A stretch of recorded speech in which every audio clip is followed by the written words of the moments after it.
Hello everyone and welcome to Fandom Newbie, your weekly dose of geekiness. So one of my bookish New Year's resolutions for this year was to read more non-fiction books. And in the past few weeks, I've read 3 non-fiction books that I have really enjoyed. Now, of course, I've strategically chosen books about topics that I'm really interested in, so they might not be like the most hardcore, serious non-fiction books, but they're non-fiction nonetheless, and I'm going to count them. So today I thought I'd make a video reviewing these books for you because if you're also the type of person who wants to read more non-fiction, then these might be some good options to sort of ease into this genre. The first book that I read and I want to talk about is An Unsuitable Boy, which is Karan Johar's autobiography.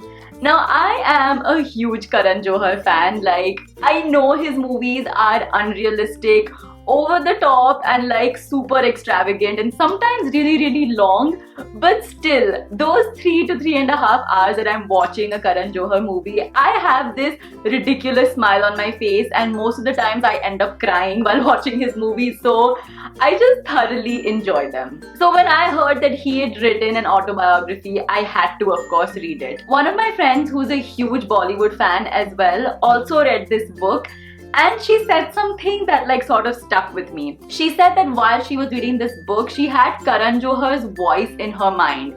And that's actually really true about this book. Like, if you watched Karan Johar's show, like Coffee with Karan, if you watched any of his interviews, you kind of have an idea how Karan Johar speaks.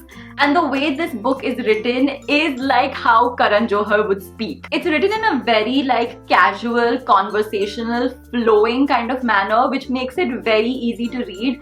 And also like kind of helps you connect with the book and with Karan Johar as a person. However, there are some places in this book where I felt the editing could have been better. Like when you're talking to a person, it's okay to repeat your thoughts because you generally don't plan what you're saying in advance, like you're just talking, having a normal conversation, so you do tend to repeat thoughts. However, in a book which is planned and thought out and which is edited, to have the same thought being repeated like 2 to 3 times on the same page can be a little annoying. But having said that, one of the things that I really enjoyed about this book is the sort of insight it gave into the Indian film industry and how like normal it made it feel. Like every single time you hear Bollywood stories, it's generally about like, oh, who's having an affair with who, oh, like who's cheating on who, and like, you know, very scandalous things. And I know that a lot of people love scandalous things. Like, in fact, probably the reason why people would have picked up this book and read it is because of the scandalous bits that were in here, like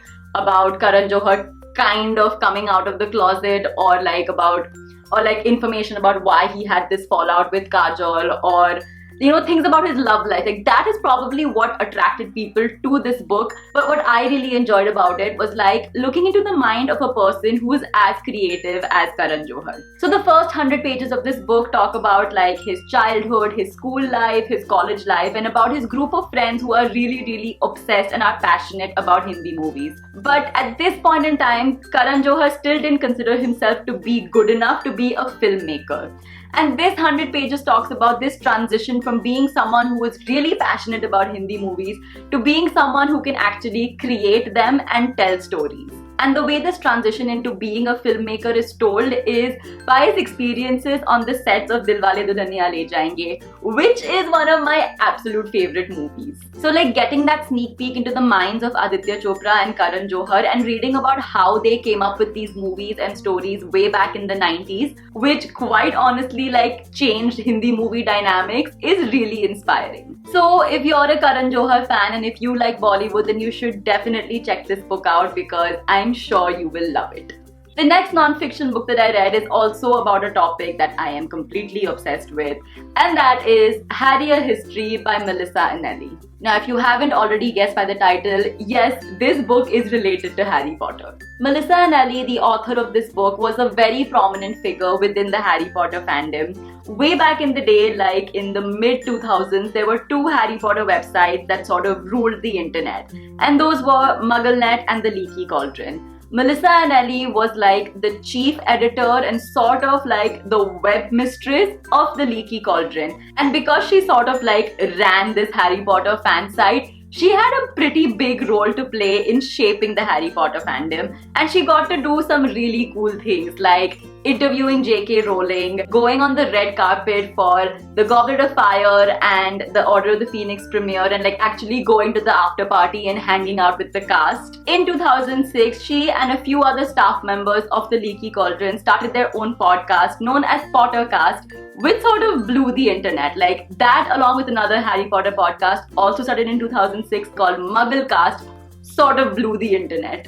And it also kind of like shot her towards internet fame. And since then, she has used her internet stardom, her voice, and her sort of fame to do really cool things, not only within the Harry Potter fandom, but just in general, like doing really cool, charitable things around the principles that the Harry Potter books are based on. So what this book talks about is basically her journey as a Harry Potter fan. Now, if you've been a Harry Potter fan like right from the beginning and you remember names like Melissa Anelli, Sue Upton, John Noe, Emerson Sparks, Andrew Sims, like if you remember all these names and if you've been obsessed with wizard rock bands like Harry and the Potters, Draco and the Malfoys, the Whomping Willow, the Moaning Myrtles, like the Parselmouths, like if you've been obsessed with wizard rock bands like these, and if you at some point totally fangirled over these bands and these people, then you will absolutely love this book because it talks about everything. And of course, if you are a part of the Harry Potter fandom right now and you were maybe just a bit too young in 2007, 2008 to be a part of the fandom back then,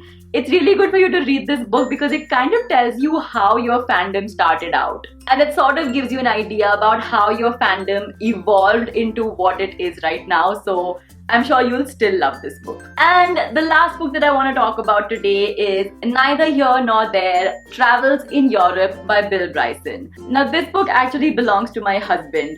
So a few years ago, he had to go to Europe on work for like 6 months, and before he went there, he thought it would be really cool to read a book about it. And he was already like a huge Bill Bryson fan, so he picked this up to read. And after he read it, he told me that it was one of the best books he had read, and it was really funny, and like even though it was set in the 1980s, he felt like it was still pretty relatable today. So he told me to read it because even I've lived in Europe, like I studied in Europe for 2 years, so he thought I would really enjoy it, and he was right.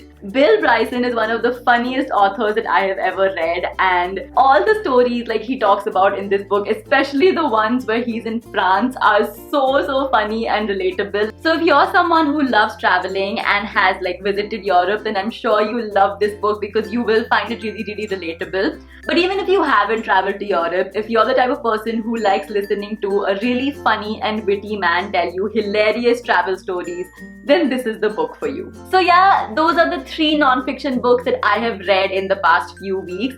If you like this video, then give it a thumbs up. Let me know down in the comments if you've read any of these books and what were your thoughts about it. Or if you haven't, give me some other non-fiction book suggestions because I would love to read more. And of course, do subscribe to my channel for more geeky videos like this about books, TV shows and movies. That's it for now. I'll see you guys next time. Bye!